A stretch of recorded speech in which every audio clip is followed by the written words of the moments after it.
بسم الله الرحمن الرحيم وقل الحمد لله الذي لم يتخذ ولدا ولم يكن له شريك في الملك ولم يكن له ولي من الذل وكبره تكبيرا الله أكبر الله أكبر الله أكبر لا إله إلا الله والله أكبر الله أكبر ولله الحمد الله أكبر كبيرا والحمد لله كثيرا وسبحان الله بكرة وأصيلا لا إله إلا الله وحده أنجز وعدا ونصر عبدا وعز جندا وعزم الأحزاب وحدا لا إله إلا الله ولا نعبد إلا إياه مخلصين له الدين ولو كره الكافرون اللهم صل على سيدنا محمد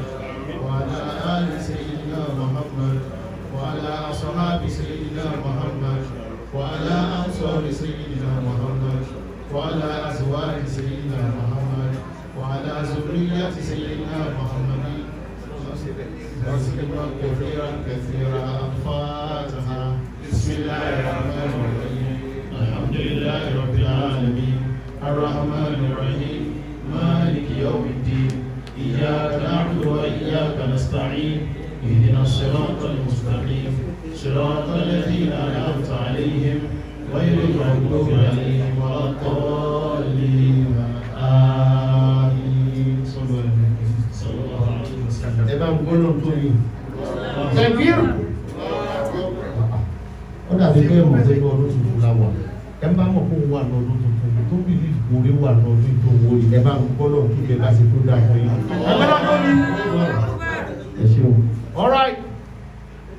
Today is a special day, a day one will never forget. And some people ask me questions and they say, my man, how come you are the one anchoring this special program? How come you are the one who want to talk about this? And I tell them, whoever cares to listen, it's a special day in the life of somebody so special. That prayer man, that special creature, the anointed, the most touched Muslim scholar. Nígbà tí wọ́n bí ẹni, he came in like a miracle. Somebody that was not taught, somebody that was not nurtured in the way of Quran, and he came in with a vast knowledge nobody can ever touch. Ṣe Ọlọ́run fọwọ́ kan ó sì tì sínú ayé oníkómọ wa fọwọ́ kan wá. I call him the man with a special touch. I call him the man with a special light.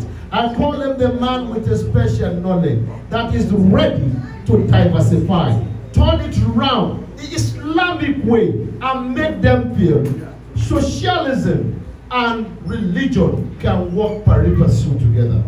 Ó jẹ́ kí wọ́n mọ̀ pé gbogbo ń tà ń ṣe náà ní ìsìn tẹ́ bá wo àwọn àfáà wa kan wọ́n ní ká kí ṣòkòtò mọ́ délẹ̀ yóò jẹ́ ká rọrùn wọ̀ àwọn kan bú wọn àwọn kan kí wọn.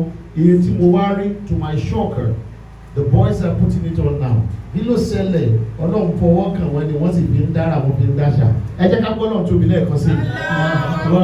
Second year wedding anniversary, and we're going to make it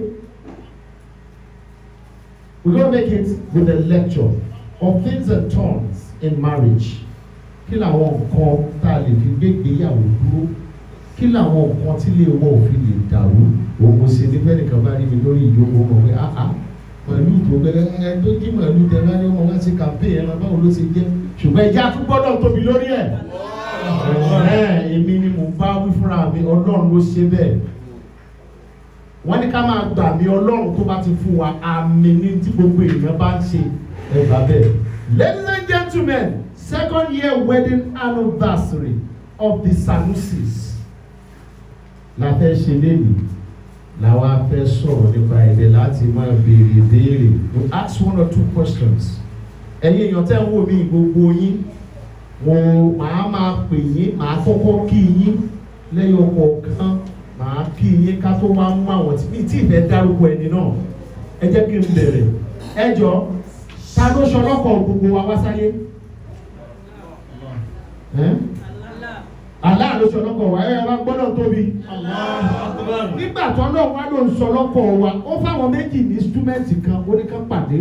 If there is no these two, you cannot have one. It's only mathematics that reverse. I call it reverse mathematics. When you have 1 plus 1 is equal to 2. But this one plus 1, àwọn méjèèjì àpàdé wọn wá mẹ́yọ̀ kan wáyé. Ṣé ẹni pé wọ́n reverse figure? Ẹ jẹ́ ń bẹ̀rẹ̀. Torí tá a bá kọ́kọ́ lọ bá wọn tí ó ṣàdúrà fún wa, wọ́n á ní wọn ní bẹ̀rẹ̀ orúkọ bàbá.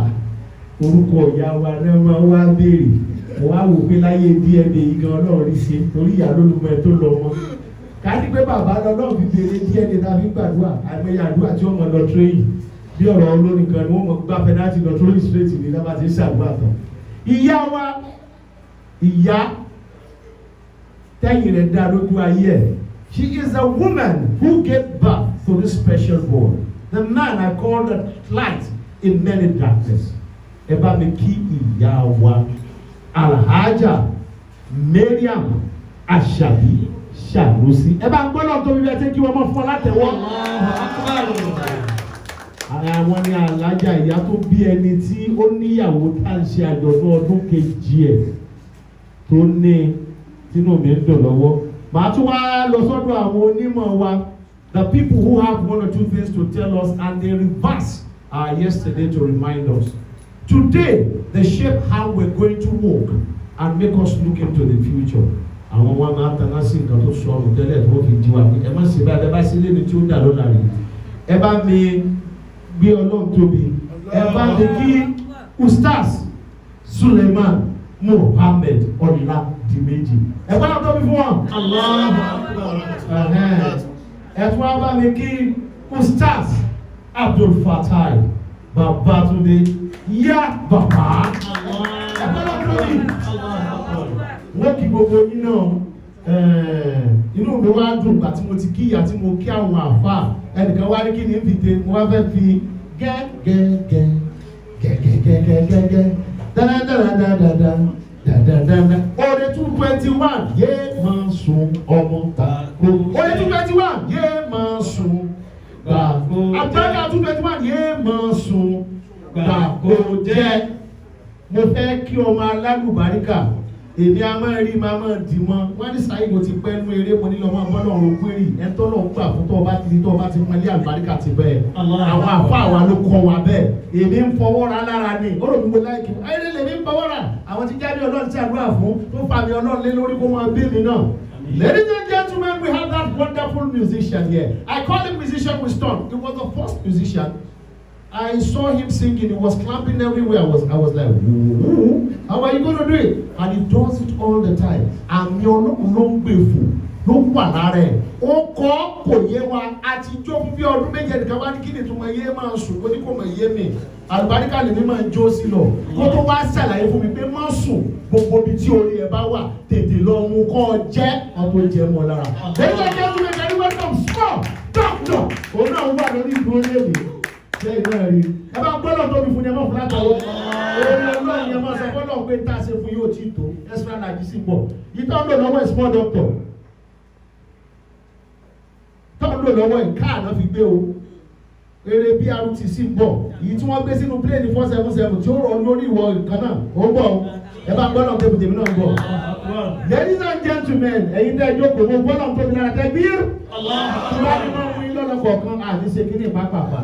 Ó yá ẹjẹ́ aṣíkádìde ni àdúgbò ní àti ṣe ọkọ àti ìyàwó àwọn tó ń ṣe wedding anniversary lénìí tó bá ti jó wọlé ẹjọ́ kẹjẹ dárúkọ wọn fún gbogbo wa ìmọ̀ àdárúkọ ẹ̀ lórí ìjókòó olórí sọ́ọ̀tì rẹ́dì wọ́n máa kán gbogbo sórí ìlú. I'm going to invite Sheikh Jamiu Ajadi Sanusi àmì Ọlọ́run ẹ bá gbọ́dọ̀ tóbi.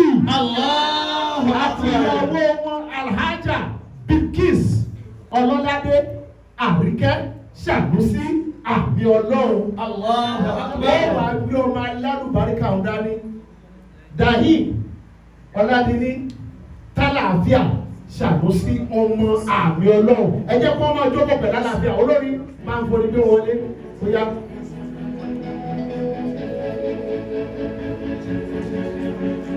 Maven.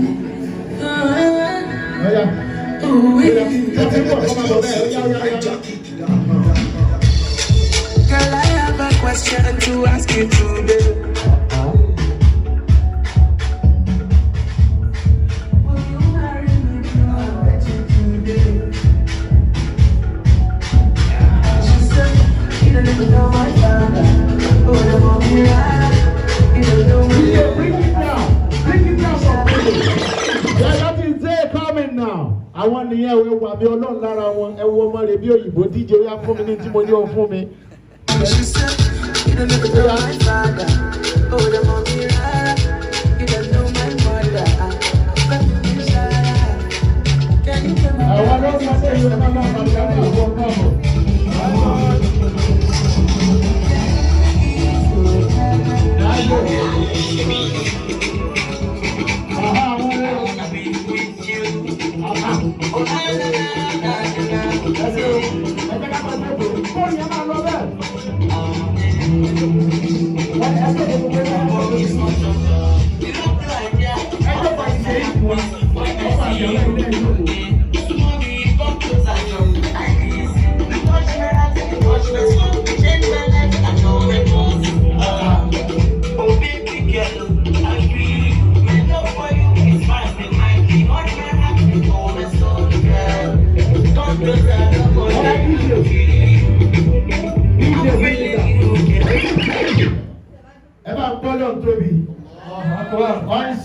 Ayẹyẹ ọdún méjì tí wọ́n ti fẹ́ra wọn.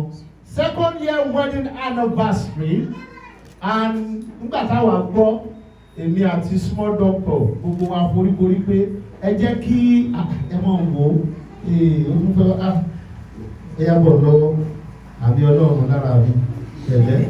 All right, ladies and gentlemen, pàápàá ẹ filẹ̀ ọ̀fẹ́ fi microphone ṣeré ọ̀fẹ́ sọ̀rọ̀ ọ̀fẹ́ sí bí bàbá rẹ̀ kúrò náà wọ́n ti bí ní kéwù fún gbogbo wa o.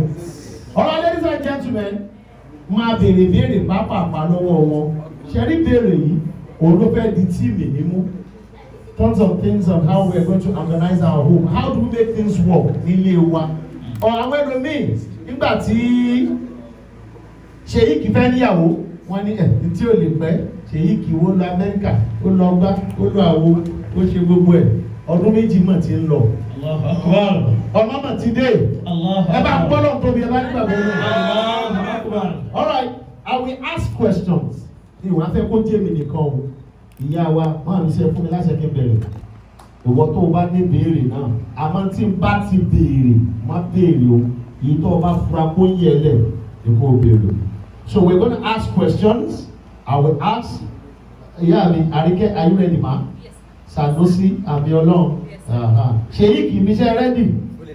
Fully ready. God bless you. Ẹ dákun, màá béèrè ẹ jẹ́ n bẹ̀rẹ̀ láti ibo kí n ti mú ẹ jẹ́ mú látọwọ́ òkè. Ẹ jẹ́ ká kọ́kọ́ ọmọ mi ti gbá tí mo fẹ́ wọ́n ti jogún lọ látàlé. Bóyá ṣé ẹ jẹ́ kó ṣáà lè mọ̀ yín orúkọ ara yín àti bí ẹ ṣe jẹ́ ẹ sọ lọ́tọ̀ọ̀tọ̀ ní o. Ó ní. Ẹ bá gbọ́dọ̀ tóbi. Ṣèyíkì ní ladies first. Let's make it ladies first. Let's start from you, Madam Àríkẹ́. Your mic is on, you can talk. All right. Put it, yeah, put it in the mic up. Put it up very well, please. Yeah. Okay. Good morning, everyone. My name is Bilkis Alolade Àríkẹ́ Sanusi Amiel. Allahu Akbar. Tudada Bilkis Ọlọ́ládé Àríkẹ́ Abíọ́lá. Phonetics tó fi gbèrú ẹ̀ fọ́lọ́ tó mi lórí ẹ̀.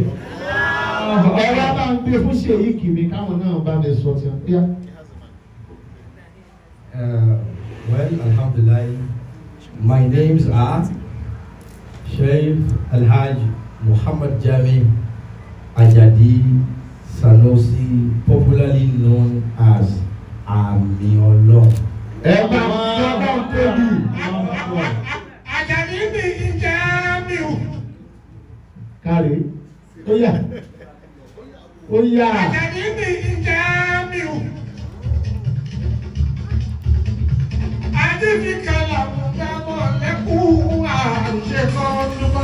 Ọ̀ṣọ́ oríire tó máa lọ bẹ́ẹ̀.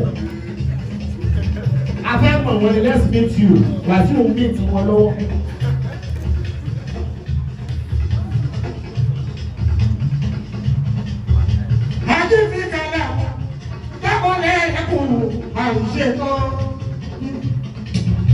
Muhammadu jáde ìmùfín.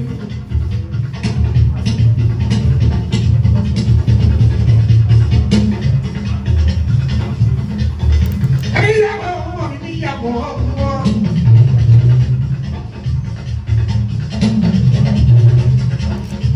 Ọlọ́dọ̀dọ̀ jáde ọlọ́dẹ̀ni. Ṣéun jáde àbí ọlọ́. Ṣéun jáde àbí ọlọ́. Èèyàn bá wà ń gbàgbà fún ọba nínú òwò ṣe. Ẹ bá ń gbọ́ náà tóbi. Allahu Akbar. Ẹnìkan máa ti mú pàgọ́ládé. Àdúrà Ẹ ṣeun, ẹnì kẹta tó náà ti gbá mi ọlọ́run dání ẹ wo bó ṣe ń wò mí wò. Báwo ni màá introduce ẹ bá rẹ́rìn? Ẹ bá mi gbọ́ náà tóbi lórí ọmọ tí èso ìbí. Dáhìr Ọlálẹ́ní Tálàáfíà Sànúsí àmì ọlọ́run. Ẹ bá ń gbọ́ náà tóbi. Allahu Akbar. Ọlọ́mọ tí wọ́n tọ́lọ̀ ti fún wa. Ẹ jẹ́ kí n wá sáré mú béèrè yìí pápápá. Ta ni ó ẹ dákun ẹ̀yin ẹ jẹ́ bẹ̀rẹ̀ láti ọ̀dọ̀ obìnrin àbí no ẹ jẹ́ bẹ̀rẹ̀ látọ̀dọ̀ Sheik. Ta ni the journey so far, can we get to know? Can you tell us the journey so far? You've been married for 2 years now, the ups and downs, can we see, can we talk about it? Well, Alhamdulillah. Alhamdulillah. I think I should go first on this question, right? Yeah, go ahead. A journey of 1,000 miles begins with a step. What matters most is trust and understanding. Understanding is most matter in any relationship, be it near or lengthy distance. We have been coming so far. We got married exactly 2 years today. Thank you. I give thanks to God Almighty. Alhamdulillah. It hasn't been so easy, but what God has designed to be real will surely continue to be. Alhamdulillah. So all I can just say is that we are enjoying the grace of God. Alhamdulillah. Because without His grace, the 2 years by now would have looked like 20 years. Allahu Akbar. But you know, when something is sweet, it will look like 40 seconds. And when something is quietly out of it, it will look like 40 minutes. If you know, you know. The arithmetic of 40 seconds and 40 minutes. But we thank God. The journey has been so beautiful, so creative, because I'm not just an husband to her, but an advisor, confidant. I lead adequately as a man. As a man outside and a man inside. Allahu Akbar. Because I had several challenges before I got married to her. And one of the best decisions I ever made in my life is to have her as my wife. Allah. Alhamdulillah. Alhamdulillah. The journey has been so good. We give thanks to God Almighty. Thank you. All right. He has said it all. He said it's not a husband, they don't like a father, like a special advisor. Can you put emphasis on what he has said? Make it emphatic. Stop what he has said. And if see if he has added too much, do your deduction. Okay. That's his stamp. Everyone Allahu Akbar. He has added more than that. I always see him as my best friend. because I don't keep friends. So he's my everything. Whatever is bothering me in my mind, I let him know. And whatever advice I want to seek from him, or like guidance to lead me through, I seek from him, because it's the head of the family and it's also my husband. So, and as the son of the prophet, Sallallahu alaihi wasallam. Torí pé kò sọ ní Yorùbá náà ṣe mọ́ ti ń lọ o, àmọ́ àwọn wá sórí àwọn jáde ń bẹ̀rẹ̀ àwọn wọlé àwọn. a wife has to always be submissive to her husband, regardless of her education, regardless of her career, regardless of her wealth, regardless of her background that she's coming from. She still has to obey him and listen to him. Because sometimes we women, we might think we know it all, but we don't.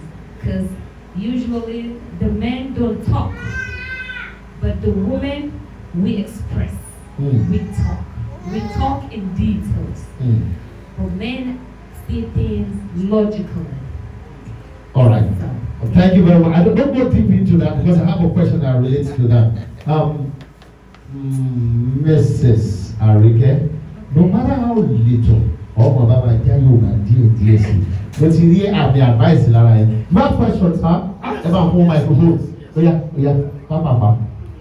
Yeah, I think before talking about the journey so far, we should know. I want to ask the question.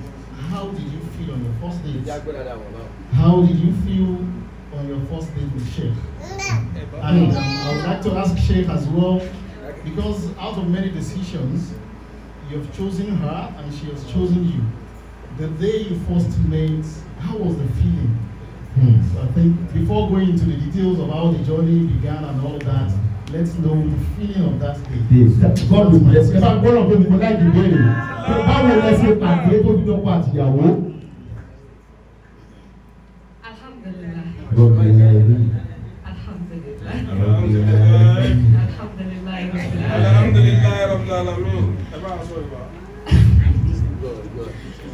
How we met Yeah, the first day. is a day that I will never forget in my life. Oh yeah, Allah. Oh mashallah.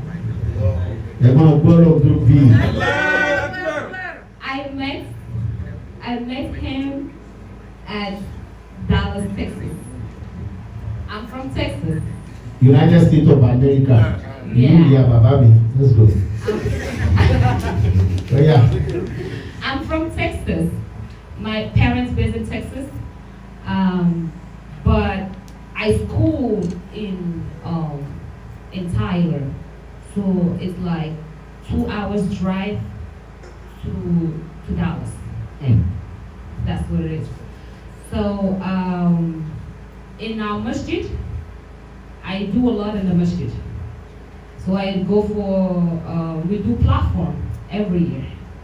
So we do Quranic competition.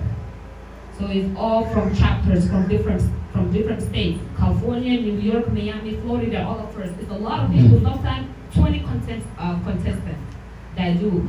So whenever we do Quranic competition, well, mashallah, I don't know it all except Allah. But anytime I do Quranic competition, either I come first, second, or third, all the time. And not just only that, I'm part of like chaperone.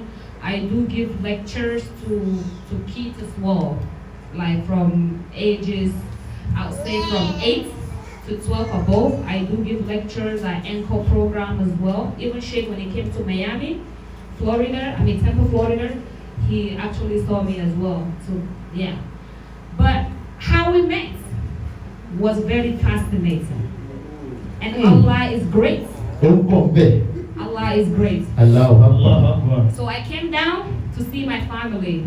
I came on Friday. I came to Dallas on Friday. So they have this flyer. My sister has been following Sheikhs for decades. I'm not on media. I'm not on social media. I'm not on Instagram. I'm not on anything. But my big sister, her name is Aisha, she knows Sheikh a long time ago.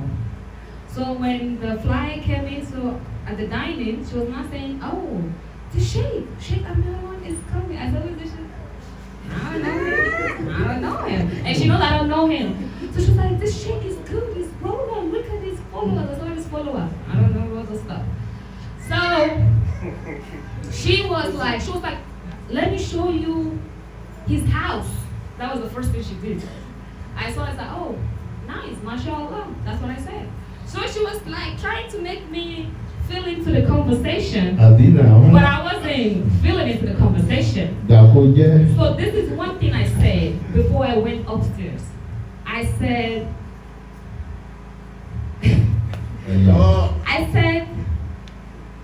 his wife will be lucky to have him. That was my statement. And I went upstairs. So I came down, and then on Sunday, I was getting ready to go to school. So my mom was like, won't you go to Asalatu to see? My dad is an imam as well. He's an imam in the masjid. So my mom was like, won't you go to Asalatu to see the sheikh that want to give lecture? It's been a while, you're going to Asalatu, you're going to school. I said, okay, fine.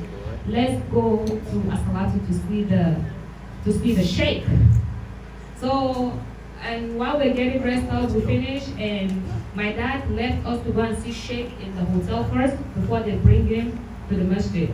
So actually we were supposed to meet in the hotel, but we ended up meeting in the masjid. So Sheikh comes in, when the Sheikh comes in, everybody stood up. Everybody knew him. In that, I'm like, oh wow, so this man is able to look like this. Okay.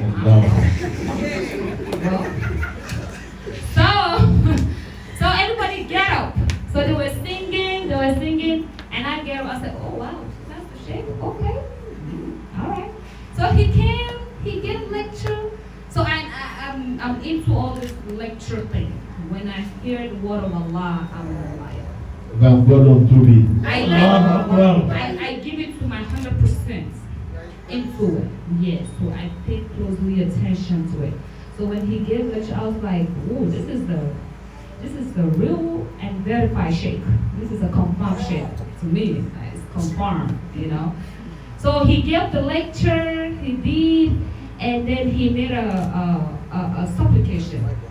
His supplication that he did was he was looking for a wife. And me, I made my own supplication in my mind. So it's later when we start talking, that's when I told him that my own supplication was like, okay, I want to also, get married and all that stuff. To cut the story short, Sheikh gave the lecture, finished everything. People were taking pictures with Sheikh. So funny. Go ahead. And then everybody was taking pictures, then I took a picture with him, people take a picture with him, so they used my phone to take a picture. So after that, and then he took a picture with my dad and all the imams as well, and then I went to meet him, and he said, send me. And I said, how am I going to send you a picture when I don't have your number? Right? And so that was how he put his number on there. So that was how he put his number on there. So I said, okay. And then that was it. Everybody left. When he was going, it was like, it saw me and my mom and my brother, Abdul Muiz. He was like, so Sheikh was like, is this your mom? I said, yeah. But the look on that day was, I can't describe it. We connected. I don't know, for some reason. At that moment, I liked him. I liked him instantly, but it's hard to, as a woman, it's really hard to hide it. But it showed, I liked him, so I don't know about him, how he felt that way, but that day, I liked him. But to me, I didn't know much about him, so I don't know if he already got married or he has a fiancé or something. I don't know. So not until we get home, and I sent him all his pictures. And it was on Father's Day. Wow. Allah. It was on Father's Day. That was 2018. I think June 16 or June 17 on Sunday. That's in United States time. Yeah, it was on Father's Day. So I said salam to him. I said, this is Goki. Nice meeting you. Thank you for coming. We enjoy your lecture and all that stuff. So I just sent him his picture. So I just said, okay, well, he's a sheikh. I know he's gonna always be busy. I'll just be saying salam to him once in a while to respect his privacy and all that stuff. Yes, I'm professional, so I just let it be there. Okay. And then I text and I said, oh, my bad. Happy Father's Day. You know? And then he was, what did you say again? I'm not there alone, okay. So Finally. yeah, finally. And I said, Happy Father's Day. So he now said, my unborn child will also wish me. And I said, may Allah, what did I say? Confirm the relation. I said, may Allah, make a wife, like whoever is dating to have a baby. He was not saying, it's not the person that has a wife that will. And I said, oh, my bad. And I told him again, I said, your wife will be lucky to have you. Allah. By the grace of Allah. That's what I just told him. So that's what I keep telling him. And then from there, and I saw I thought it was just a text message that it would take maybe 2 or 3 weeks before we. Then I now see the messages, keep coming in. I said, okay, where is he heading to? I don't want to go into details, but that's all. All right, thank you very much. I'm going to give you, pardon me. Can you say it in Yoruba for 30 seconds? It is the social media request. It has been bombarding. Just tell them, mo pàdé ẹ̀ onífẹ̀ẹ́ mi, onífẹ̀ẹ́ ẹ̀ mo lè gbà fún. Question comes from social media people. Just say it in 30 seconds. Ní Yorùbá, má worry. Ẹ bá gbọ́dọ̀ tóbi. Mrs. Amiola, say it anyhow. Small doctor, gbọ́ Yorùbá àwọn alákọ̀ ní last week. Yeah. Mo lè fi gbogbo ẹnu sọ, kò yí já mi tí bá ń parọ́. Let's go. Are you serious? It's serious. Ó tún di ọkọ rẹ̀ bẹ́ẹ̀ bá fún inspiration ẹ̀dín lọ́wọ́. Ó yà sọ, mo kàn pàdé ẹ̀ mo nífẹ̀ẹ́ iṣẹ́ dẹ̀ lọ. Iṣẹ́ ọlọ́run àbí ọlọ́run ni. Ó yá. Kò sọ ọkọ bá ṣe wọ tí bá ti ń ka ìṣẹ́jú kan 10,000 ní màdùgbà lọ́wọ́ àbí ọlọ́run. Ó ti ń lọ o. Fọ́tò kò wọ́n bá gbàgbọ́ àpò náà tí. Onífẹ́ ọkọ ẹ. Mo mọ̀ níbo lẹ ti pàdé. Àpàdé ní Dallas, Texas. Àìsàn oríire nígbà tó wá pàdé ẹ̀ kí ló sọ pé tí ó bá fẹ́ báwo ló ṣe ni yóò ṣe jẹ́. Ok, ẹ bá gbọ́dọ̀ tóbi. Sheik, mo wá fi ànábì bẹ̀yìn. Ṣé mo pé ó ti sọ lóyìnbó? Ó sọ kí n sáré sọ DJ.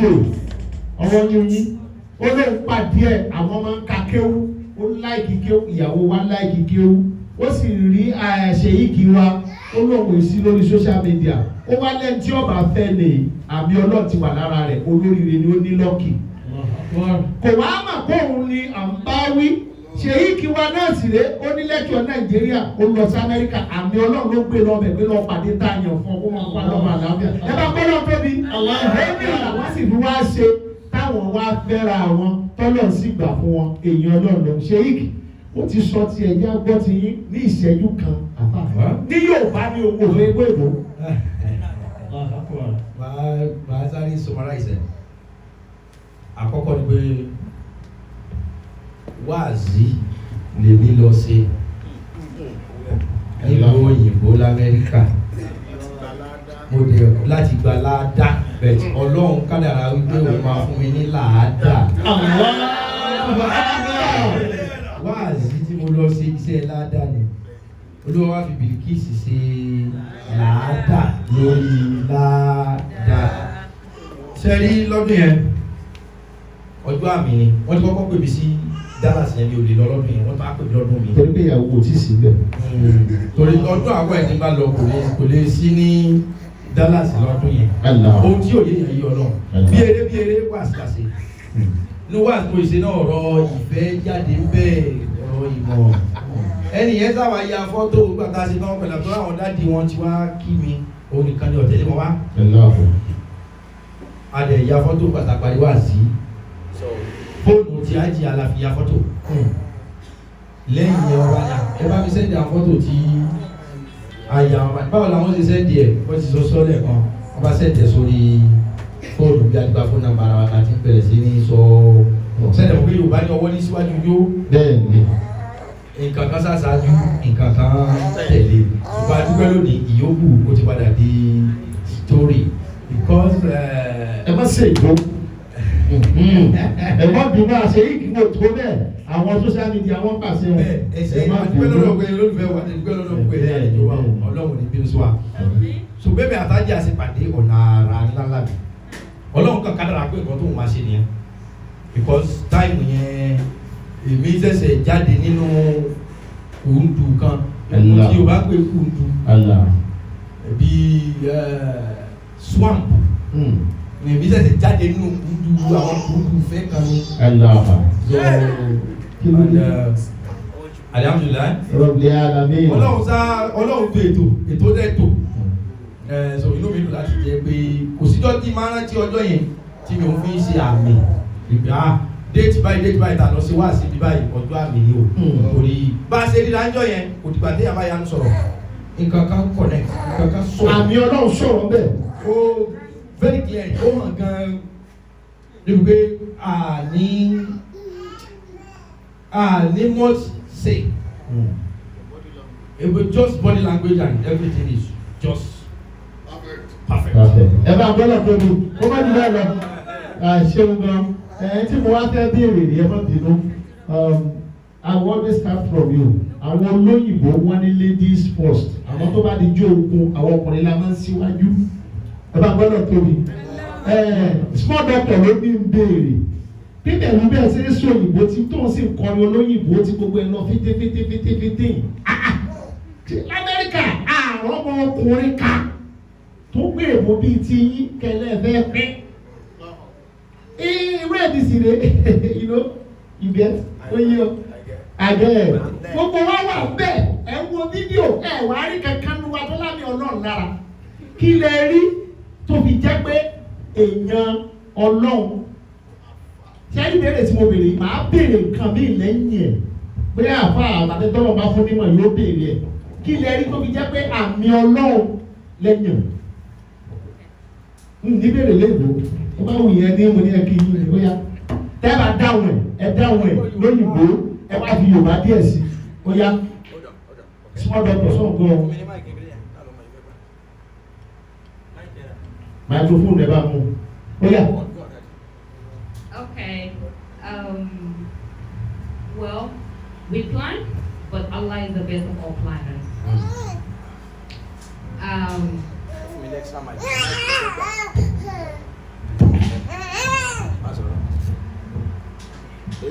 I am a student.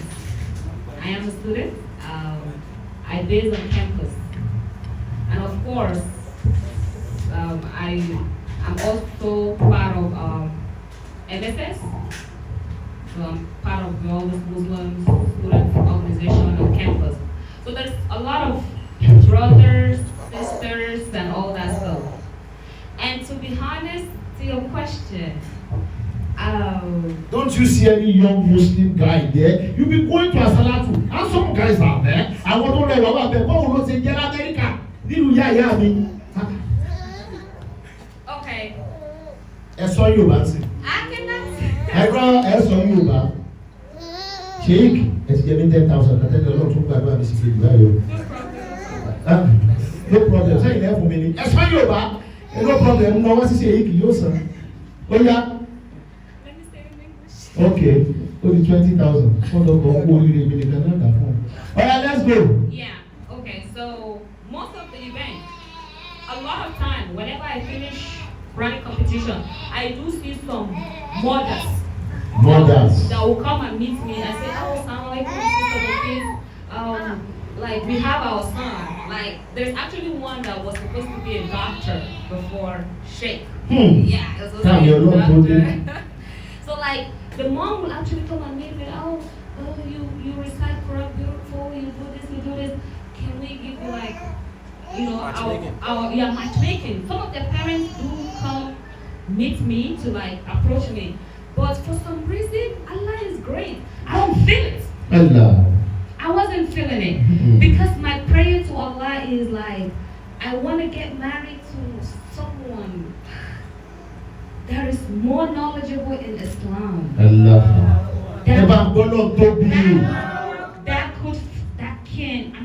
Doesn't have to be 100%, but I can follow the sunnah of the Prophet. At least no one is perfect except Allah. And the one thing is, my dad is like a role model. So my dad is an imam. So I want to make my parents happy. So in order to make my parents happy, I have to bring a man that is presentable. The first time my dad met him, they connect. Like they were talking, it was like, okay. So this is like, you know, he likes it. And that brings me joy as well. So it's not that I didn't meet any, I have a friend with them, but we're just friends. Okay. We're just friends. But they were feeling something. But I wasn't connecting. Allah Akbar. So my own goal is go to school. Because I'm a science student. And then I was going for pharmacy, PharmD. So somebody that's going for doctorate degree doesn't have time for unnecessary relationship. You don't have time for you don't have time to waste your time. You don't have time not to have a good grade. So PhD, and I'm also an A student. Allah. I'm an A student. Even with my master, I'm an A student. I'm not trying to be boastful or proud, but I'm close to 4.0 GPA. Very humble. Allah. But you can't know when you see me, Allah. or when you talk to me, or when you relate with me. Tọ́lọ̀ fún gbogbo ilé wa fẹ́ ṣe yìí ọ̀pọ̀ onímọ̀ bíi tiẹ̀ tí wọ́n mọ ní PhD professor fẹ́ gbogbo ẹ̀. Àmì Ọlọ́run ní wá Ọlọ́run ti fún. Ẹ bá gbọ́dọ̀ tóbi. So I went to school for what my parents sent me to. I went there to focus, not to play around. Sometimes I play, and when it's time to get serious, I get serious. Thank you. Okay, I'm not cutting you. Ẹ bá gbọ́dọ̀ tóbi. Èmi ò bá tú yóò bá. Owó 30,000 lọ ṣe yìí. Èrò àṣẹ yìí kẹ́ máa ṣàkóso ní òyìnbó. Èrò ẹ má sọ bẹ́ẹ̀. Dọ́kítọ̀ kí ni wọ́n bèrè lọ́wọ́ sọ́sà ní àpọ̀? Tẹ̀bíìr. Wọ́n ní ó rí gbogbo wa lẹ̀. Ó lẹ́ni tó nímọ̀ bíi tòun náà nínú mọ́ṣáláṣí. Ó rí ṣùgbọ́n kò rámi Ọlọ́run lára wọn. Ntí ó ní àwọn òbí sì sọ pé òun wá yan Ọlọ́run tẹ ìyẹn Ọlọ́run pọ̀ l'Amẹ́ríkà. Àmọ́ gbà tí àmì yìí dé tó fi sínú ìwé ẹ̀ Ọlọ́run fi hàn án. Ó sì ní ó gbé kí ni àlàáfíà. Ó gbé lé wọn lọ́wọ́ ẹ bá gbọ́dọ̀ tóbi. Ṣéyíkì ní ìṣẹ́jú kan. Ẹ bá mi sọ bẹ́ẹ̀ ṣe fi gbogbo Nàìjíríà lẹ́tẹ̀ aláwọn ọmọ tó ní pòfẹ́sọ̀ tó ní mástà tó wá jẹ́ pé òkè òkun lọ́lọ́ ti bá wa fàmì sí lórí ẹ̀jẹ̀ gbọ́. Ṣé rí ìyóòwò àwí tọ́lọ́run ní ọ̀sẹ̀. Màámi wà mí alhamdulillah, and ó wù wọ́n, ó wù àwọn bàbá, ó wù everybody kí n ti fẹ́ yàwó tipẹ́tipẹ́, gbogbo àwọn àgbàlagbà àdúrà tó máa ṣe fún mi nìyẹn. Èmi náà dẹ̀ plan ni ẹ̀ gan, ó wù mí náà kí n ti fẹ́ yàwó sẹ́yìn. Ṣùgbọ́n mo rí wípé tásìkò ọ̀bá ti tó kò ì tó ni o. Gbogbo àwọn ibi téèyàn ń wò pé ọ̀nà wà ń bẹ̀, Ọlọ́run ọ̀kadà wípé ọ̀nà wà ń bẹ̀. Mo dẹ̀ sọ̀rọ̀ kan lẹ́ẹ̀kan, mo ní táìmù tí mo mọ̀ ọ́n ọbọ̀ sáàmù tí mo ṣẹ̀ṣẹ̀ jáde nínú kùnkùn kan.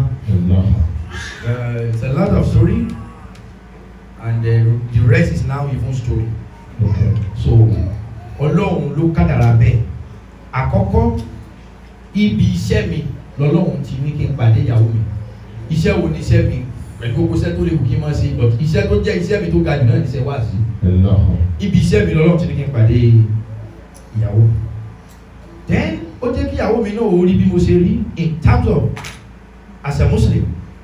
Ìyàwó mi náà Muslim, ó mọ géwú, ó tún jẹ́ reciter, ẹ̀ tó máa ń ka Quran, ó tún jẹ́ preacher fáwọn under 15 wálẹ̀ lóbìnrin láti lè máa kọ́ wọn for gender equality. Ó tún jẹ́ preacher ní in terms ọ̀nà yẹn. Ó jẹ́ èèyàn tí ọ̀nà ìwé ẹ̀ ti jìn as a master holder, as a citizen of the great country. So gbogbo ẹ̀ ti wọnú ara wọn, àtẹ̀yàn tó máa gbọ́dọ̀ síyàn lẹ́nu tọ́jẹ́ pé pẹ̀lú gbogbo nǹkan tọ́lọ́run bá fún ó máa humble. Ohun tí mo rí bẹ̀ ni wípé àkọsílẹ̀ àti kádàrá ló gbé wa pàdé lórí ohun tí Ọlọ́run fẹ́ ṣe. So and nígbà tá a bímọ la fi sọ ọmọ wa ní Dáálí, the propagator, the crusader, someone who propagates towards the way of God Almighty, the preacher. Because níbi wáàzí ni mo ti pàdé ìyàwó mi. Ìyàwó mi náà dẹ̀ tún jẹ́ oníwàásí fún àwọn obìnrin. Adẹ̀ wá bímọ nìyẹn bá kúkú sọ ní Dáyí olùpèpè sójú ọ̀nà Ọlọ́run. Ẹ bá gbọ́dọ̀ tó bí káwá gbàgbé small doctor ọlọ́kọrin, ó wá lóbìnrin kan náà ti ń kọrin, ẹ dákun kí lẹ sọmọ yín. Síngà. Ẹ gbọ́dọ̀ tó bí Sheikh mo ń jẹ́ gbogbo ọ̀rọ̀ yìí, ẹ jẹ́ ká wá sáré lọ sórí ètò yìí, àmọ́ ká tó lọ bẹ̀sẹ̀ nílé èdè kan. Ẹ sáré bá bèrè ká wá lọ akẹ́kọ̀ọ́ kọ́ wa lẹ́kọ̀ọ́ gbogbo tí wọ́n ti kọ́ wa yìí. Má wọrí mo gbádùn ẹ̀wọ́ náà gbádùn mi. I don't know what to say, but the story of the couple has influenced this gathering a lot. I'm very sure those who are listening will have benefited a lot from this gathering. Thank you. I'm very sure as well. I'm sorry. Those who are looking at home watching this program, there is none. Let me say it again, none will rubbish this that we're doing. It's been so wonderful. The question I'm going to ask you is just that I never knew that Amiolo had a special body language that goes spiritually to my brain and limited it to that of my Allah. Mashallah. But the question I'm asking is this. You see, I'm directing the question towards my sister, is that seeing the nikah and the acts so elaborate to the extent that I can say that I've never for once witnessed such in my life. Okay. How do you feel?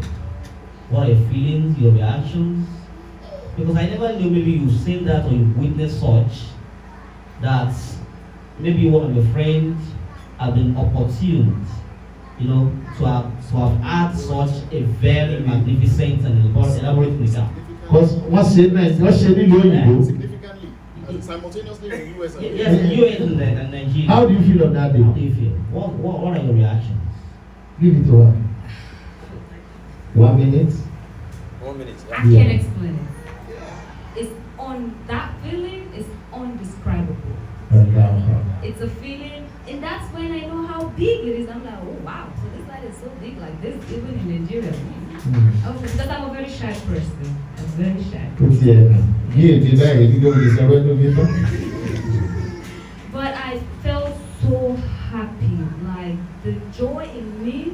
Oh, it's only Allah that knows. Yeah, I can't explain it. Wallahi, I can't explain it. And I always tell him that I love him so much to the point that even on the day of judgment, if Allah is giving us our tickets to Jannah, he'll tell him that you see this your wife, she loves me so much. All right, quickly, Ma, I'm going to ask some funny questions. Méjì tó wà powerful. Ma, ẹ̀yin Sheikh àwọn àfáà wa tó wà lórí ìjókòó, I want to ask you a question. Please answer it sincerely. Méjì ni, You stay in United States of America, àbí bẹ́ẹ̀ kọ́? Yes. Because I know ìyá mi ò dẹ̀ rántí bí. Ẹ jọ̀ọ́ mà, ṣèyí kì í gbé kò. Ẹ dákun, báwo lẹ ṣe rí mú? Question ẹlẹ́ẹ̀kejì mẹ́ta ni o. Irú èmi ní ìsìn àti small doctor tí ṣèyí kì ó bá ṣàdúrà fún wa, àwọn iṣẹ́ bí tàbí àti wọn gbà lọ́sìn wọ́n lójọ́ mẹ́ta lé wa. Káwọn gbà pé ẹ fẹ́ wá lọ lójú ọ̀sẹ̀ kan lẹ́kọ̀ọ́. Ó wá bọ́ sí jọ́dẹ̀mí àti small doctor fẹ́ mújọ́ mẹ́rin àlùbáríkà mọ́ra. Báwo lẹ ṣe ń kó tí ọkọ yín wà níbí tẹ́yìn wà lọ́ọ́ tí ẹgbẹ́ ẹ̀kọ́ kan ni wọ́n wá? Lẹ́yìn bá ṣe ń kó àwọn tó ń lò tó wá wà nínú situation yín. Torí ẹ̀kọ́ lẹ jẹ́ báwa méjèèjì o. Àìmọye ọmọ wa tọpẹ wà ní òyìnbó tí wọ́n mọ̀ nírọ́ ló ń pa ó ń tan rẹ̀. Ẹlòmíì wà lé ọpẹ wà ní òyìnbó wọ́n ní bó ṣe wà ń bí lọ́hùn. Mo sì wá ní bẹ́yìn kò sí bí ìròyìn ń dùn ẹ wà lọ́hùn. Báwo lẹ ṣe ń fi ìlàfẹ́ mọ̀? So one thing is, everything about me, Allah comes first. Allah. And every time I pray, it's hard. Don't get me wrong. Especially 2020. 2020 is a year that nobody can forget. But let's leave that aside. It's very hard. But one thing is, I put Allah first. The day I made up my mind to get married to him, and I knew the kind of work he does, I have decided to train the mind. I train the mind to the point that I don't listen to any negativity. So good doctor. I train the mind to the point that is the reason why I made him as my best friend. I train to the mind that when I see something, I'm contented. Allah.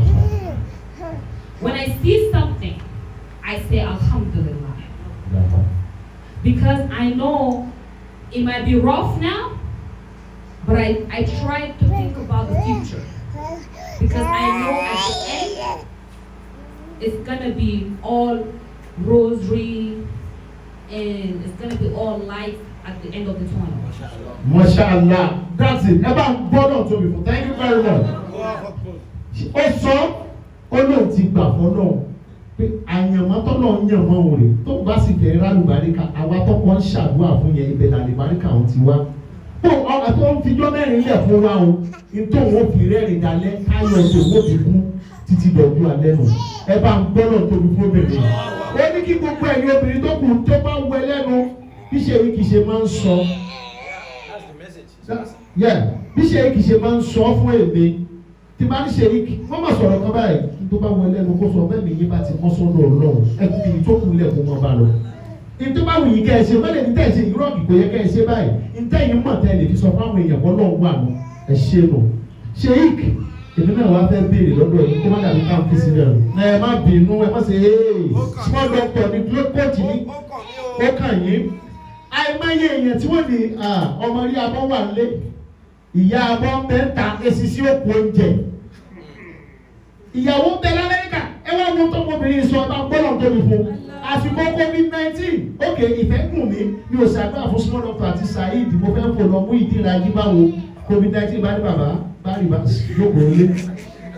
Sheik pẹ̀lú àwọn ọmọ tó wà nílẹ̀ yìí kí lẹ̀ ń wò tẹ̀tún fobìnrin sọ̀rọ̀ ẹ bá gbọ́dọ̀ tóbi ẹ sọ tẹ̀yìn náà rí. Ṣé rí ọ̀rọ̀ ńlá ni. And I see it as a test to make me more stronger in iman and morality.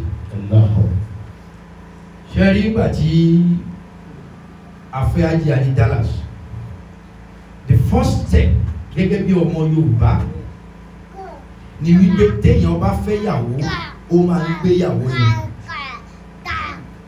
Tí èèyàn bá fẹ́ ìyàwó ó tún máa gbé yàwó ni.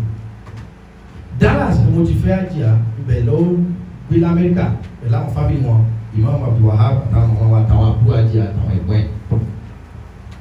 Bá a ti wá parí ìyàwó wọn we have to move down to another state in this United States of America. I need to get our own house, apartment. And literally I want it very far away from your people so that we can be more concentrated and build our own empire. This is first thing came to my mind. And alhamdulillah, with support of my friends over there in Maryland, first is kinda tough. I get my own apartment Allah. in US, in Maryland precisely, Plattsburgh. I put my wife there. This is your husband's house. Allah. Mo wá bára wa sọ̀rọ̀ débi wípé gbogbo èyí tẹ́ bá fẹ́ ra yín bóyá nítòsí àbí ní àbí tẹ́ bá ṣe fẹ́ fara yín, mo fẹ́ kẹ́ ẹ mọ̀ lónìí wípé communication is the key.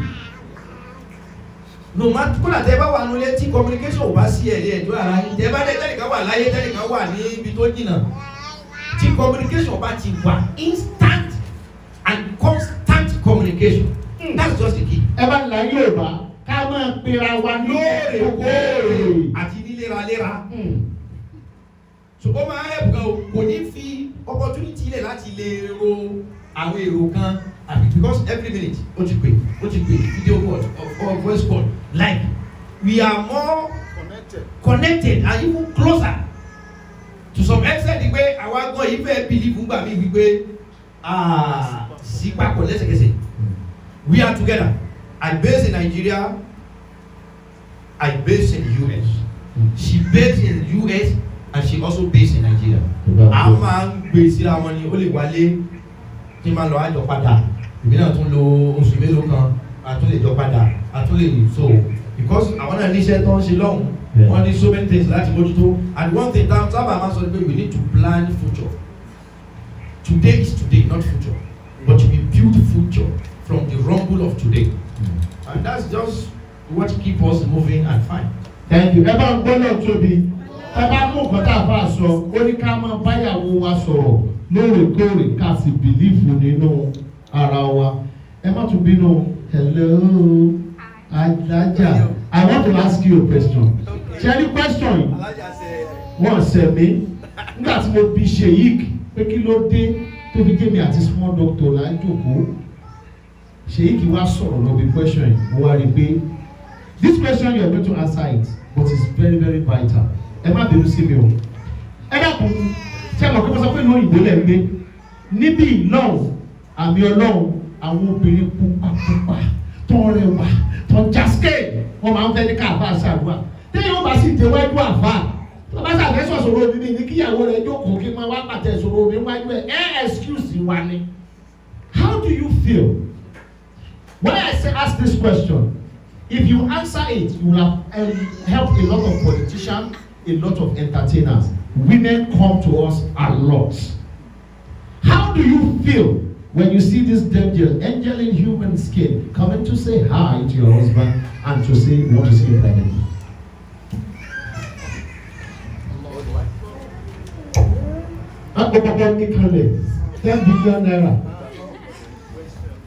So, one thing that matters is trust. Allah. I trust him. But at the same time, I believe whatever anyone does, if no one sees you, knows that Allah is seeing you. Hold on 1 second. Thank you. Quickly. You are doing well. Yeah. Let's go. So, like I said, trust. Trust. It's important. I trust him so much. But as a human, humans are meant to make mistakes. No one is perfect except Allah. But this is one thing. I believe that whatever you do, both hidden, in public, one person sees everything. And you know who that person is?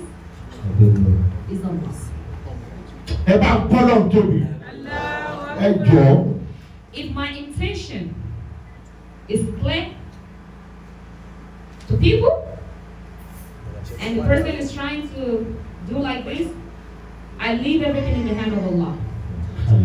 Allah will judge that person accordingly to the way it's supposed to be judged.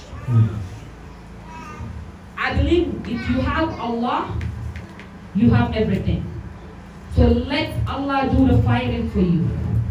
We should trust. Should trust in Allah. Yeah, it could be hard. And the one thing about me is, I mean, I know that the women have jealousy and all that stuff. And sometimes some women, when they see that, oh, his wife is cool, they might try to want to take that advantage. Don't get me wrong. I don't get jealous because I know that's his work. And I know it's meant to happen, regardless. There's no way. Then that means, will I be sending people away from him? Some people might have a good intention, you know, just to solve their own problem. Why some people I know they're crazy upstairs? They will come with different mission. And when I see that is coming, and I don't take nonsense, that's the thing about me, I don't take nonsense. But I'm very, very, I see things in other, perspective. And before I react, I observe. Before I react, I I observe.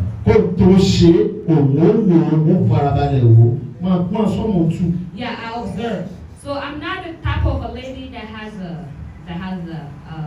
hot or body temper. They knows me already. I'm very welcoming. I'm very friendly. Yeah, I'm very friendly. But if I'm trying to be friendly to somebody and you're trying to do this, I take a step back. Thank you. All right. Ẹ bá gbọ́dọ̀ tóbi.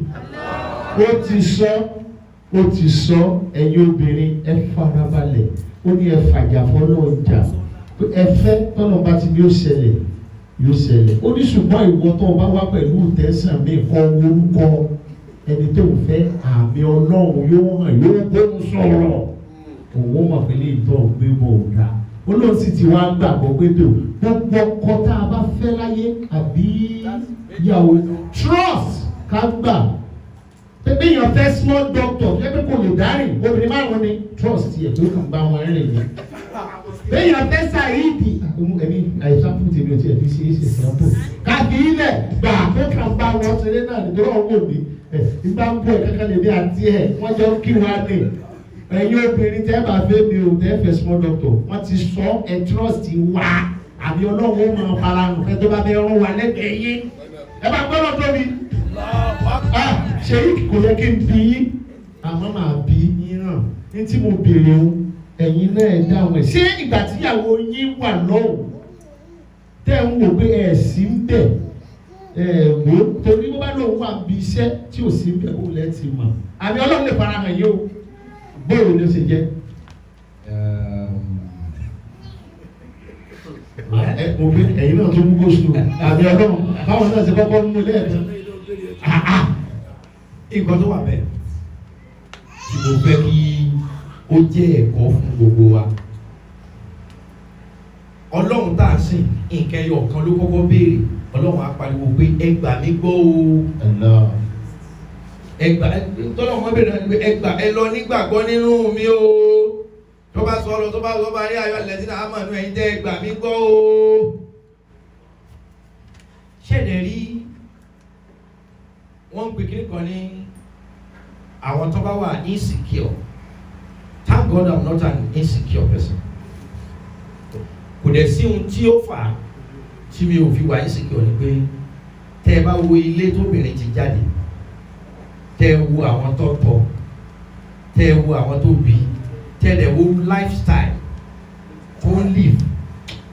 Àwọn kọ̀ọ̀kan wà tọ́ ẹ pé tí wọ́n bá sọ fún yẹn pé no never. And èèyàn tó bá mọ importance tó bí ọkọ ẹ̀ ọmọ pé ọkọ òun ju ọba lọ torí àáfàá ní bàbá ọba. Sẹ́ni tó jẹ́ wípé gbà tí mo fẹ́ kọ̀ lọ́rẹ̀ẹ́ ọkùnrin kò ní alátẹ̀lé kankan kò ní aládẹnukọ̀ kankan. Ṣé o tẹ́ èèyàn wá ara gbálé ní ìbẹ̀rẹ̀ èèyàn wá ara gbálé ní àárín. Mo fẹ́ kí gbogbo wọn lọ ọmọ ohun tí wọ́n ń pè ní ìgbàgbọ́. When you trust someone, even that trust alone will be guiding their way. Mo wà excellently bold pẹ̀lú ìbẹ̀rù Ọlọ́run because any boldness without the fear of God Almighty is a hardened criminal. Àyà níní tí ó bá ti síbẹ̀rù Ọlọ́run ọ̀daràn ni. Mo ní àyà, mo dẹ̀ ní ìmọ̀ nínú mọ̀ Ọlọ́run tó fi jẹ́ àmì ní ara mi. Ṣé ìjọ ta fẹ́ lọ tí mo fẹ́ lọ mú àjà? Bí òun máa mi débẹ̀, mo bá mi débẹ̀, àwọn bá Nàìjíríà. Wedding ta ṣe 2 years ago yìí, kò ṣe wedding la mo rí nítorí rẹ̀ lọ Amẹ́ríkà o.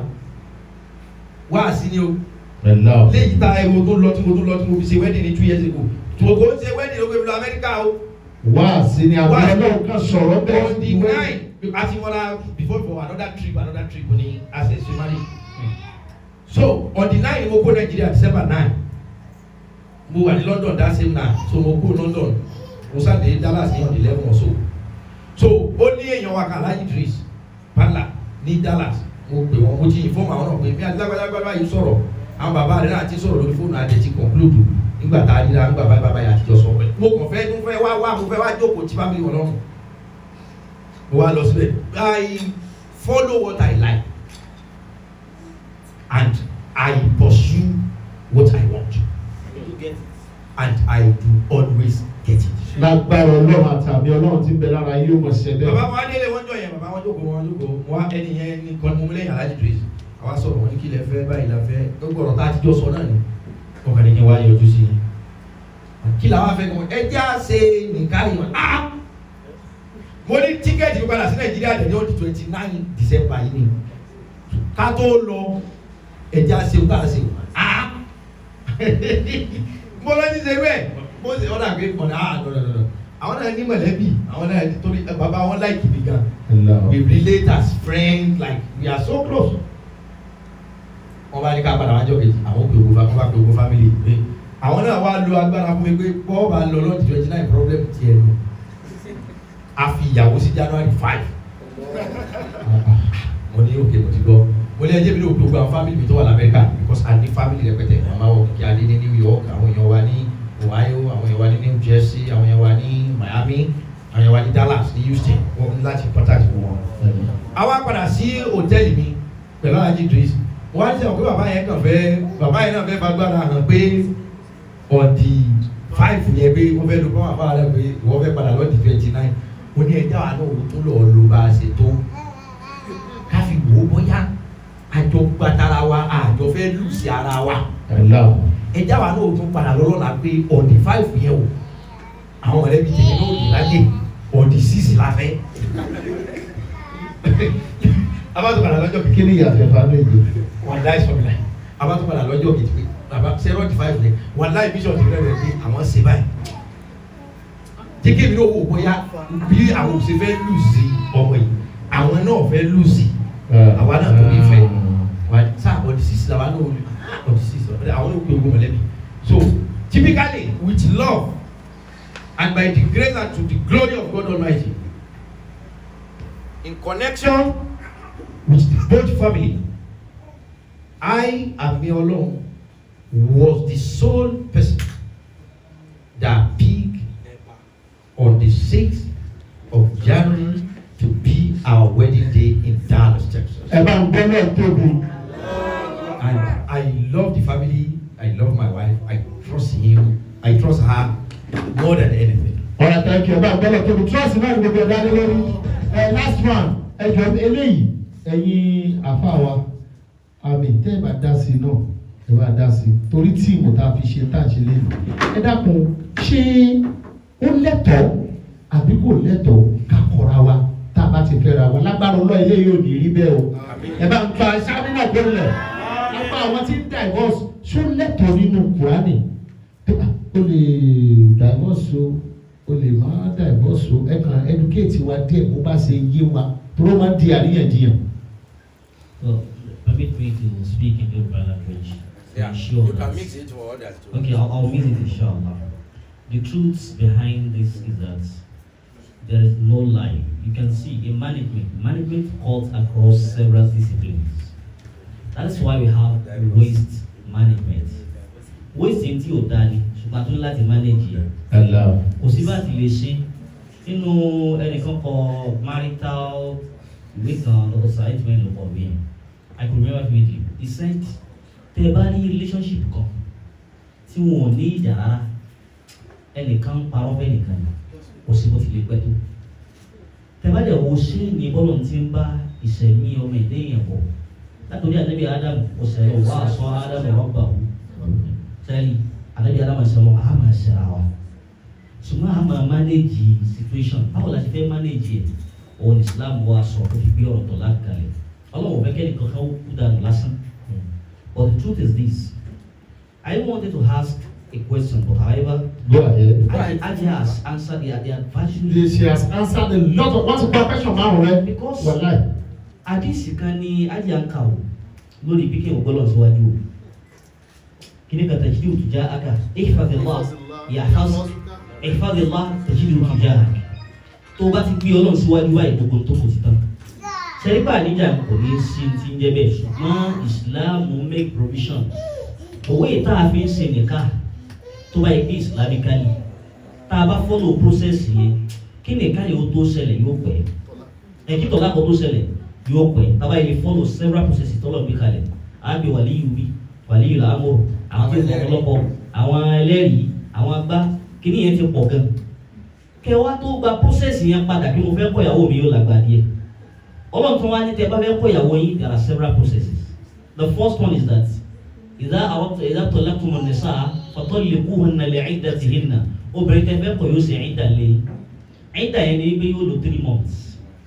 Tó bá yẹ pé kò mọ oúnjẹ ṣe ló ṣe hate yẹ àbí máa ń múra yàrá dáadáa ló ṣe dislike yẹ yóò lọ wọ aṣọ kanjọ kan tó lè yóò tà sí. Òun náà ti mọ̀ pé òun lọ ẹ́ di. Ṣùgbọ́n tó ń lè kọ́ sí pé ń lọ. Ó wá wọ kíní ló wá fẹ́ nítorí lánàá and the beauty is in the hand of the beholder.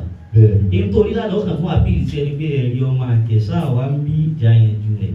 Ọlọ́run ti gbé gbogbo kíní yẹn kalẹ̀. Ṣùgbọ́n tí kíní yẹn ò bá wá Ọlọ́run wá ní ẹ máa ń Tó bá wá lo oṣù mẹ́ta ọjọ́ ti ẹ̀rí téye ya lágídí. sẹ́ni tó kù ní pé Kí n gun big speaker additional doctor. ọmọ yẹn ní tọ́lá kí n láti ṣẹlẹ̀. The truth is that we don't need to as in pass what is not passable. The problem we're having is that if we have gotten to know that this thing is beyond control, we should leave the will of Allah to prevail. Àbá ẹ bá ń kí wọn lẹ́yìn díẹ̀ dákun. Àti kúrò lọ́dọ̀ tí yẹn tá a fẹ́ ṣe lébi nàzàlẹ̀ mọ́ sí. In addition to that, I thank my brother, Ustaz Abdul Fattah. You see, Islam is a perfect way of life. Allah. If you have a wife, if you have an husband, and the mutual relationship does not exist, Allah. there is a way to everything. Islam tells us that a man and a woman are both perfect imperfections. Àtọkùnrin àtobìnrin à ń manage ara wa. Bí ṣe wà, báwa náà ṣe wà, gbogbo ara níyàwó, ó ní there should be a sacrifice for every wedding, for every home. Allah. Until you can identify what your sacrifice is for your home, then you can have a happy home. Then on the final note, there is this man. Wọ́n pe ọkùnrin yẹn ní Abu Aziza. Ó lọ́mọ kéwú. Ọmọ kéwú yẹn wá sọ fún àfáà ẹ̀ wípé òun fẹ́ fẹ́ yàwó. Àfáà mi ẹ bá mi wá yàwó. Àfáà wa sọ fún pé kí ló fẹ́ irú ìyàwó wo? What kind of a woman do you want as a wife? Ó lóun fẹ́ kó dàbí Ajá Balikis. Allah. Kó lówó, kó lẹ́kọ̀ọ́, kó beautiful, kó mọ Kùránì, kó ní làákàyè, kó wá fáyìn ju gbogbo obìnrin lọ. Àfáà yẹn sọ fún bóyè rí. Because you can have 100% of a woman. Tó bá jẹ́ wípé òun náà rí obìnrin 100% ni òun náà ò ní fẹ́ yìí tó òun fẹ́ yìí. So everybody we have to manage ourselves. Àfi ká manage ara wa, there is no perfect home. Tí ẹ̀mí bá ti fẹ́ bọ́ Islam ṣẹ̀ṣẹ̀ gbà wá láyé ká kọ́ra wa yìí. Kò ń ṣe ká wá fi ṣe aṣọ oníṣúgà adájọ́ dá. N tó pọ̀ lónìí nìyẹn. Lágbájá òkú sílé ọkọ mọ́ so ó ní freedom, so I want to be free. Ìyẹn kọ́ ni basis ta fi kọ́ra wa. Tó bá di wípé abuse ti pọ̀ tó dẹ̀ ti fẹ́ mẹ́mẹ́ lọ. There is always a solution to everything, and that thing is the fear of Allah. Ìbẹ̀rù Ọlọ́run ni gbogbo kan. Ẹ bá ń gbọ́ náà tóbi. Àmì ọlọ́run bá ń fa àmì sórí tí wọ́n sọ yìí nípa bàbá. mo kí Ustaz Abdulfatah, mo sì kí Ustaz wa Haji Suleiman Muhammad. In fact, you have spoke extensively fine and all right. Ṣé rí ọlọ́wọ̀n ọ̀dáhùn tí kìí rẹ̀ ọrẹ sóbí owó kókó ọrẹ bàálù ọjà. Ṣé rí ilé ayé wọ́n ń pè kankan ní kádàrá tó kálukú ọba sì débi ẹgbẹ́ wa kò ní dúró. Ohun táwa o inú mi dùn wípé Ambassador Saheed Balogun náà béèrè question because sometimes the messenger can also be touched with the message. Not that one. The message sometimes get directed to the messenger. Possibly you ask this question yes, sir. for others. Possibly you are monk. Ṣé rí gbogbo kò tẹ́ bá wà ẹni tọ́lọ́run bá fún ẹ níyàwó lọ́kọ try all possible means láti maintain ara yín so that you can sustain. Maintain to sustain. Tó bá wá fẹ́ yíwọ́ because the pressure is real. People are dying silently Allah. because of untold hardship, untold stress they are passing through in their home. Ẹ jẹ́ ká tí bá ti ní agbára torí criminal ẹlòmíì fẹ́ yàwó mìíràn kò tí ì lọ opportunity ni ó fi máa ní tọ̀hún yẹn lára. If you say because your wife is using washing machine and you are saying you are lazy, can't you wash the clothes with your hand? You're supposed to be walking down to your work too. Don't drive. If you drive, you are also lazy.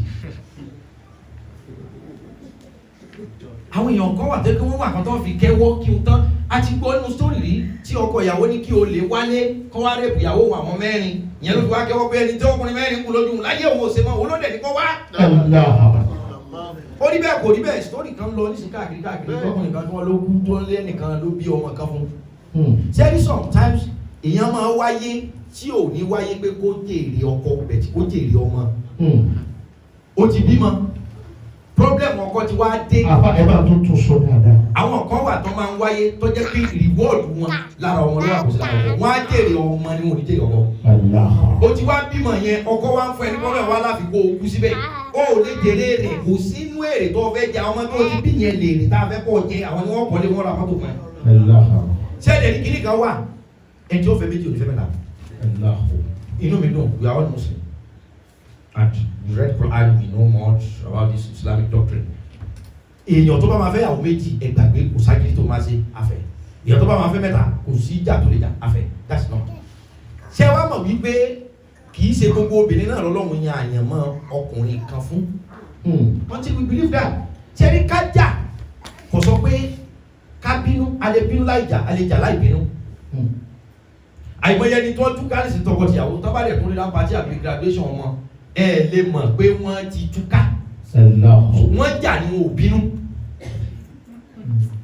So àwọn kan wà wọ́n bínú wọ́n sì tún wà nulẹ̀ bẹ̀tì wọ́n bínú àwọn tó bínú tó ọjà ni wọ́n fúnra wọn lóògùn jẹ yẹn. Wọ́n sì wọ́n rẹ́ ní sáwọn ayé ọkọ ta. tó bínú tí ó jà ló fọ́kọ ẹ̀ lóògùn jẹ. Ọkọ tó bínú bẹ̀tì kò jà. Òun ló kírètì gbogbo àwọn necessary wàhálà fún ìyàwó ẹ̀. Al-Qur'an ní bá wa sọ̀rọ̀ nìkan wá àsìkò ni mo ṣe lé ní ìyàbí wedding anniversary ọ̀rọ̀ ló kàn. Olúwa ní wà mí ayati adkhalaqakum min anfusikum azwaja. Olúwa ní mo dá fún yín min anfusikum nínú àwọn ẹ̀mí yín azwaja. Ìyàwó yín ọkọ yín min anfusikum ó ti di jáwọ́ min anfus láàrin ara nínú àwọn ẹ̀mí yín náà ni. Wọ́n dẹ̀ ni wọ́n dá obìnrin níbi ẹ̀fọ́ta ọkọ pé ríìpù ẹni ọkọ tó bá wà fẹ́. Olúwa wá ní min anfusikum nínú àwọn ẹ̀mí yín. A jẹ́ pé wọ́n lè dá ẹ̀mí obìnrin kan lára ọkùnrin mẹ́ta tí ó bá ti fi àwọn mẹ́tẹ̀ẹ̀ta yẹn níyàwó. Ọ̀rọ̀ rẹ̀ olúwo díẹ̀. Because min anfusikum tẹ́ bá ní ọkùnrin kan lóbìnrin gbọ́dọ̀ fẹ́ min anfusikum ọ̀fẹ́ kan nìyẹn yẹn kú ṣé kò ní fẹ́ mi. Ẹlòmíì tó fẹ́ yẹn ẹni tó kú ayọ̀ díẹ̀ lára ẹ̀ ẹni tó tó fẹ́ ayọ̀ díẹ̀ lára tiẹ̀ náà la fi mọ́. Tí obìnrin mi wọn máa dá lára ọkùnrin mẹ́ta ọkùnrin mẹ́rin tí ó bá délé gbogbo ọkùnrin tó ọwọ́ lè mọ jẹ́ circumstances kan issue come. Sometimes we must always see positivity in any challenges. And now, come on, that issue that Emma Korayen try and maintain it to some certain stage. So when you maintain the people kilo de emi fẹ́ bọ́ ayé fẹ́ bàjẹ́ ẹ kàn tún wo ọ̀tún wò sí pé Olúwa mi fẹ́ mú nǹkan mi jáde because gbogbo ẹni tí wọn bá lé kò ní sáré. Ẹ jẹ́ ká maintain home wa but still Ọlọ́run gan ní súrà tó tọ̀lá nínú Al-Qur'an súrà ẹ̀kọ́ra yẹn. So mo encourage maintenance in our family to sustain it but please kò sọ pé ibẹ̀ ni màá kú sí wẹ́ aláyé ọ̀sáyé but ẹ jẹ́ ká try láti maintain. Ẹ̀bá gbọ́dọ̀ tóbi àbá wa bí i sọ.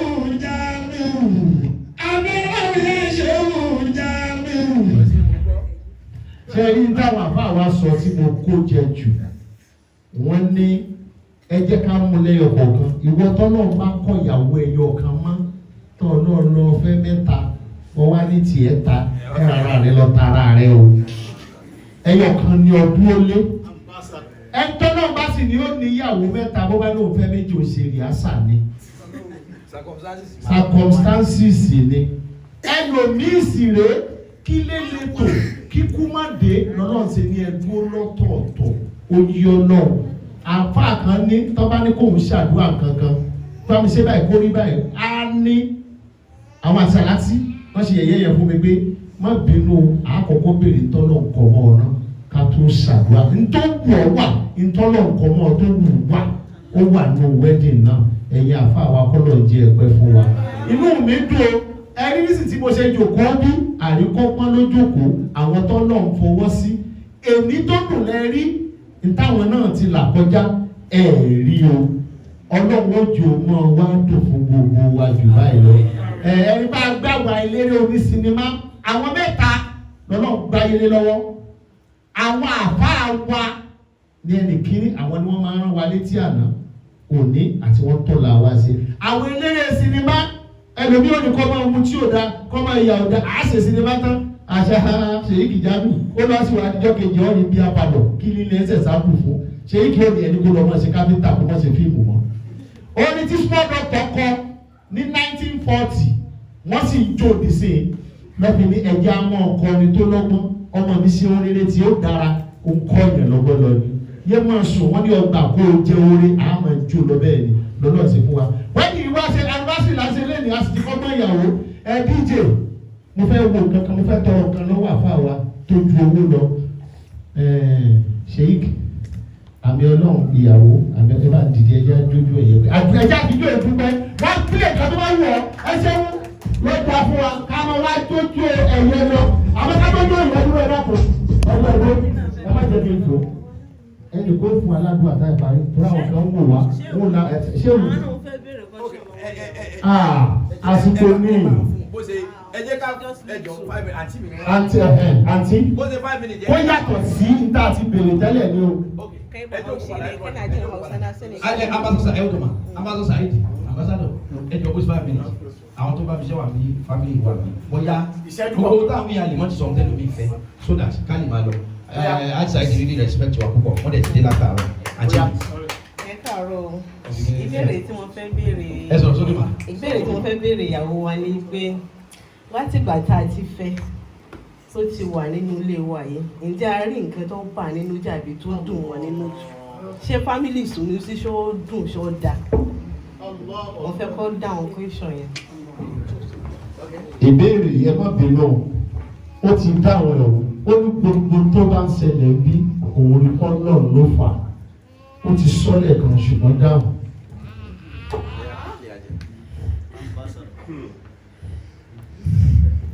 Say yes, yeah. What is yes? Yes, you're not ready for this. Yes, ọmọ yìí ti dáhùn. ìyá àwọn ìbéèrè mi wà ká béèrè àwọn bá béèrè àwọn ọwọ́ kan lọ́wọ́ mi ní kú fún mi àǹtí mi. Any other person? ìbéèrè mi wọ́n ní yẹ́sì wọ́n ní gbogbo tẹ́ǹtì ẹnu fámìlì òun tún ó dùn náà nú. ẹ̀yin náà ń wọ̀ ẹ́ lẹ́yìn ní ètò ọwọ́ kan lẹ́yìn ẹ̀wọ́n fún bèrè inú ẹ̀ dùn ní ẹ bèrè tí wọ́n fáyìn yìí ní 500 naira.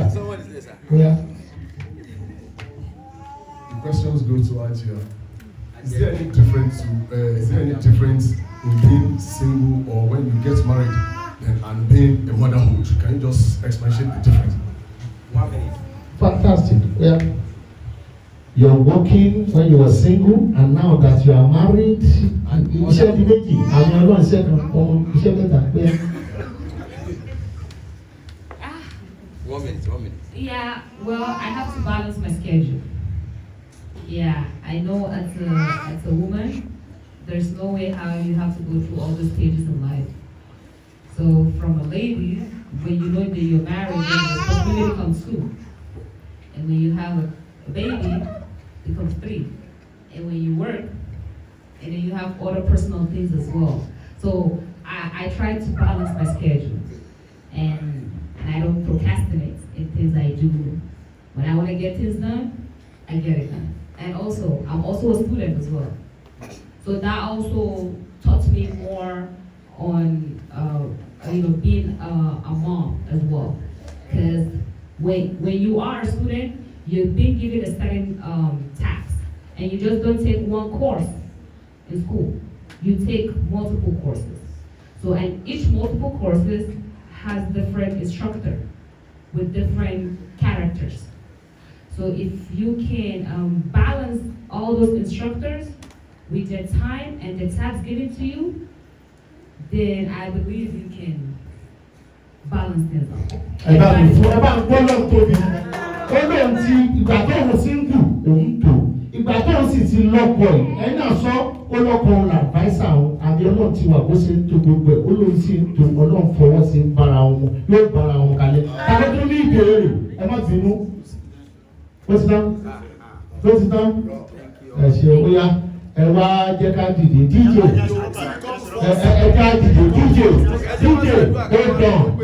DJ tí wọ́n bá ti parí àdúrà tán kò wá fún wa lórí ká mọ̀ gbé yòókù lọ. Because yìnyín kẹ́ni lè ṣe mí. Ẹ bá mi gbọ́ mẹ́kẹ́ lọ́wọ́ ẹ̀jọ́. Àdúgbò lọ́dọ̀ Ọlọ́run jùlọ. This is a vote of thanks on behalf of myself and my wife and my son and my family.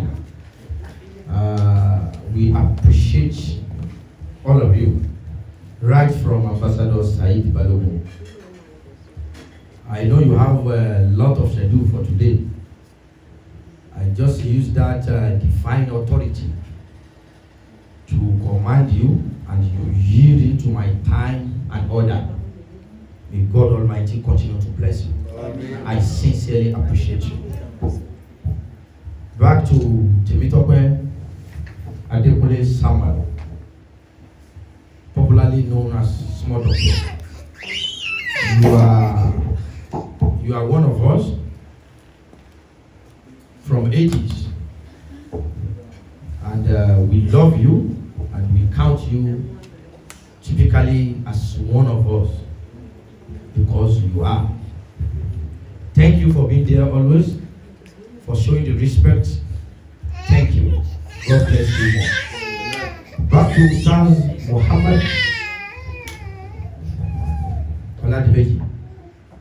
I really appreciate you. We have been together since your single days. And we thank God today. Happily married. Like 3 children.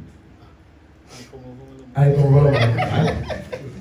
you celebrated 60 years anniversary on November. I was there. We are together. So thank you for always being there for me, for my family. We are part of this great story and history. I appreciate you big time. And back to Ustaz Abdul Fattah. You are a very highly intelligent person with a very lovely tongue, fasaha. You are so humble, you respect people. We have been together for a very long time. And surely you are one of our pillars in this house, because there's nothing we will do in this house you will not participate. So it's my greatest pleasure And I appreciate you again for being here today. Everybody, those who are working with me, my agencies, the affairs that are working with me, I appreciate you all. Those who are not afar, that are just here living in my house, that together we are family. And I assure you all, forever, I will always be there for you as a leader and father. To my mom and to my sister and to my brother who are also here, I appreciate you so much. I hold you in a very high esteem. You are my all. You support me always, you stand by me, and I promise I will never disappoint you. To Aremu Agbaje, Kasim, Abayomi, Aremu Agbaje and his family, I appreciate you. Ade, our Amir, Abdul Khader, Bamidele, Odiyaki, Afadam, all of you, I appreciate you. My brother's wife, Oluwe, Eshe, ohun tó jáde ní pé jazakumullahu khairan kẹsìrà àdúgbò ẹsàdúrà fún àlẹyìn àdúrà káwá jó díẹ̀ ká lè jẹun. Mo kí ẹ má jẹ korúkọ yẹn orí kámẹ́rà ni mo wà mo kí yín òkú fi Dr. Abbas kì í ṣe ìwàlẹ̀ ẹsàdúrà fún wa. A dúpẹ́ fún Ọlọ́run ẹ dúpẹ́ yìí dáadáa ọba tí ó fún wa ní ẹ̀mí fún wa ní làákàyè tá a rò pa fẹ́ ṣe nǹkan báyìí tọ́lọ́run dẹ̀ fún wa ṣe tí a fi kọ́ àwọn èèyàn lẹ́kọ̀ọ́ nínú ìgbéyàwó nínú ìgbésí ayé ẹ̀yin tá a gbé kalẹ̀ bí fọ́tò táyé ń wò lé ní ọlọ́run ní fàyà ọdún méjì nínú ìgbéyàwó ń ṣojú ẹ̀mí wa tọkọ òní kú táyà òní kú a ṣe 10 years anniversary a ṣe 20 papọ̀ a ṣe 30 a ṣe 40 a ṣe 50 a ṣe 60 a ṣe 70 a ṣe 80 a ṣe 100 years anniversary tó bá wọn lọ́wọ́ ọba bẹ́ẹ̀ ọlọ́run sì bá wa gbà bẹ́ẹ̀. Mo ṣàdúrà fún bàbá wa Alhaji Saheed Balogun ọlọ́run jẹ́ wọlé o ọ̀pọ̀lọpọ̀ tó bá ti wà rúkú tẹ́wà yìí a máa gbéraga nínú àwọn afáyín pẹ̀lú kí náà ní kí wọ́n ṣe ẹ̀wù gbéraga ọ̀wọ̀ ilé ìdìbò ní wọnú ayé láyé gbogbo orí tọ́lọ́run ti ṣe fún yín ọlọ́run tó lálùbáríkà kalẹ̀ látara tí mo ṣàdúrà fún small doctor ọlọ́run jẹ́ wọlé o jímọ̀ àjọ ń kírun gbogbo ìgbà la sì ń ṣàdúrà ọlọ́run níjọ́ wálẹ̀ o àjọ ọlọ́mọ́kà ní 2019 ní àná gbogbo àdúrà táwọn èèyàn rẹ̀ ń ṣe fún ẹ gbogbo àdúrà táwọn tí wọ́n fi ẹ ṣe fún ẹ ọlọ́run àjọ gbà àdúrà táyì Saheed Balogun ṣe fún ẹ lénìí torí mo ṣẹ̀ṣẹ̀ gbà wípé ẹ fẹ́ràn ẹ̀ ni wọ́n ní ìtò ń lò lọ́wọ́ yìí káàlà àlùbáríkà yẹn fi wá tírélà àlùbáríkà ọlọ́run rọ̀ ní ẹ̀rọ àlùbáríkà ọlọ́run lẹ́bi níwájú ọlọ́run ọ̀fà mi mo ṣàdúrà fẹ́yìn náà ìtayé rí lára yín ní ìmọ̀ ní òye ọlọ́run nígbà o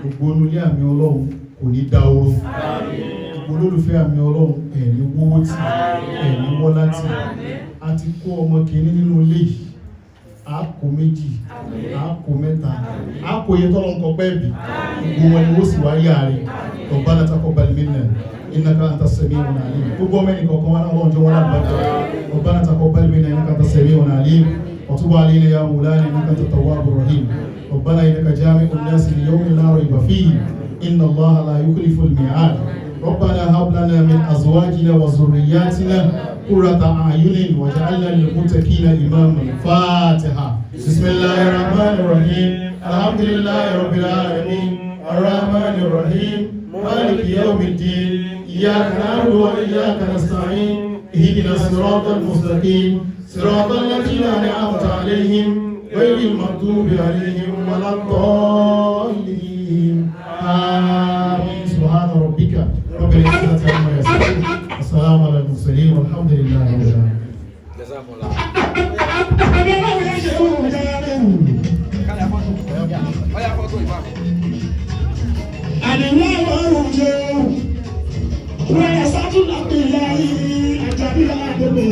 Bàbá ìyàjẹ́ tí ó bá kéré lọ́dún. Bàbá ìyàjẹ́ ní ewé. Àwọn ọmọ ṣe ń rù dáadé. Àdúrà ìwọ̀n ṣe ń rù. Wọ́n rẹ̀ sátún lábẹ́ ìyá yìí.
Thank you.